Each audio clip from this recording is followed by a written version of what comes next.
এটা আরামবাগ পৌরসভার ৯ নম্বর ওয়ার্ডের ছবি।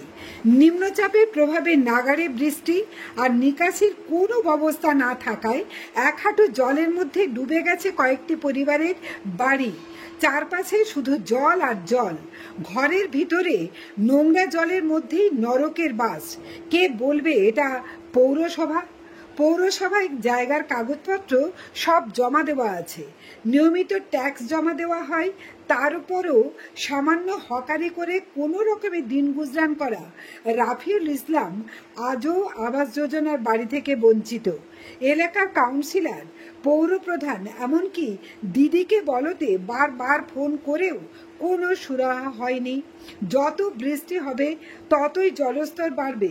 স্ত্রী ও কন্যা সন্তানদের নিয়ে রাফিউল ইসলাম একেবারে দিশেহারা।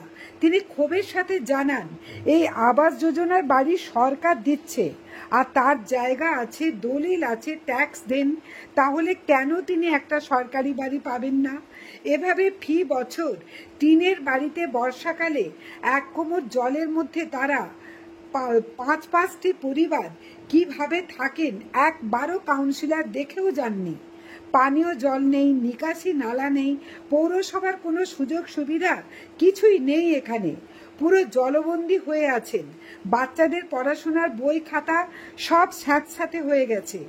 নোংরা আবর্জনায় মেশানো জলে বাড়িগুলো হাঁটু পর্যন্ত ডুবে যেভাবে আছে, অসুস্থ হয়ে পড়তে হবে।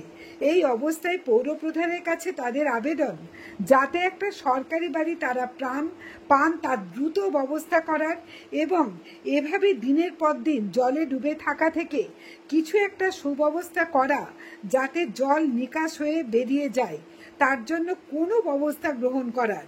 দেখুন আরামবাগ পৌরসভার ৯ নম্বর ওয়ার্ডের জলবন্দি অসহায় দরিদ্র মানুষগুলো ঠিক কি বলছেন।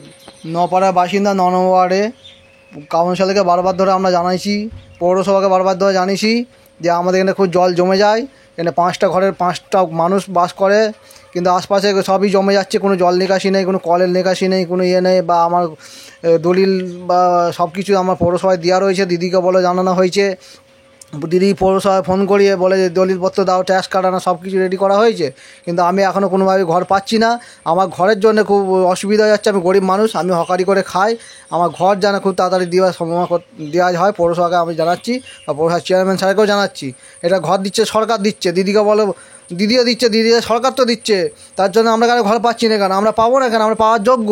আমাদের এই অবস্থা, আমরা এই টিনের ঘর দেখবো, আমাদের বছরে বছরে এক কোমর করে জল হয়ে যায়। আমরা এই দুই মেয়ে, দুই স্বামী স্ত্রী, আমরা কীভাবে ঘরে থাকবো, কীভাবে বাস করব? আমাদের সমস্ত কিছু ডুবে যাচ্ছে। এই জল নিকাশি কিচ্ছু নেই, আর নেই, সমস্ত আমি অসুবিধায় পড়ে যাচ্ছি। যাতে আমরা পৌরসভাকে ইয়ে করছি, যাতে আমরা ঘরে একটা সুব্যবস্থা করে দেওয়া হয়। হ্যাঁ, বই খাতা, আমার বই খাতা সবই ভিজে যাচ্ছে। মেয়েদের পড়ালেখা করাতে পারছি, স্কুল যেতে পারছে না। এখানে খুব আমরা অসুবিধায় রয়েছি, যাতে আমাদের ঘরে একটা ব্যবস্থা করে দেওয়া হয়। এবার ঘরটা দেখুন কতটা পানি, আপনারা দেখুন চারিদিক দিয়ে ডুবে গেছে। এবার রাত্রির আলো যদি পানি হয়, আমরা কোথায় থাকবো বলুন? আমাদের যা অবস্থা, আমরা রাত্রে থাকতেও পারবো না। আমরা একটু ব্যবস্থা করে দেওয়া হোক, যাতে এখানে সবাই মিলে থেকে একটা কাউন্সিলর বা চেয়ারম্যান স্যার এসে যেন দেখে যে এই জায়গাটায় যেন অবস্থা খুব খারাপ হয়ে যাচ্ছে। আমরা থাকতে পারছি না, রাত্রে এত জল এলে কোথায় থাকবো? এই জলেতে আমরা থাকতে পারছি না। চারিদিক দিয়ে আমাদের জল হয়ে গেছে, দেখুন আমরা সব কী অবস্থায় রয়েছি। হ্যাঁ, তারপরে আমরা ঘরটা আমার খুব অবস্থা খুব ভালো করে দিতে হবে। ঘরের জন্য আমি খুব কষ্টই রয়েছি, যাতে ঘরটা আমি পাই।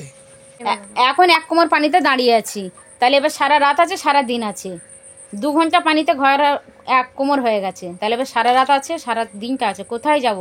কে দেখবে আমাদেরকে? বই খাতা সবই ভিজে গেছে, ব্যাগপত্র ভিজে গেছে। কালকে স্কুল যাওয়ার কোনো লাইন নেই। 2টো মেয়ে, দুজনে স্বামী চা বিক্রি করে খায়। ঘর পাওয়ার কোনো আমাদের মানে লাইন করে দিচ্ছে না কেউ।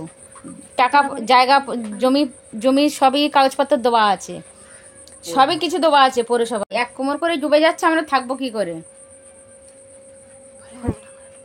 এখন এক হাঁটু আছে, এখন হাঁটুর উপরে আছে। এবারে রাসায়নিক জলের ট্যাপের লাইন নেই, কোনো পৌরসভা থেকে কোনো রাস্তা দেয়নি, রাস্তাও করতে দেয় না, সব অবজেকশন পড়ে। মানে গরিবের কেউ দেখছে না, ভেসেই ডুবে আছি, তাই ডুবেই আছি। আপনার উজ্জ্বল ভবিষ্যতের একমাত্র দিশারি জ্যোতিষ জগতে অদ্বিতীয় ডক্টর অঞ্জন শাস্ত্রী। দেখুন জ্যোতিষ অঙ্গনে অঞ্জন প্রতি রবিবার ঠিক রাত 12টায় শুধুমাত্র TV9 বাংলায়।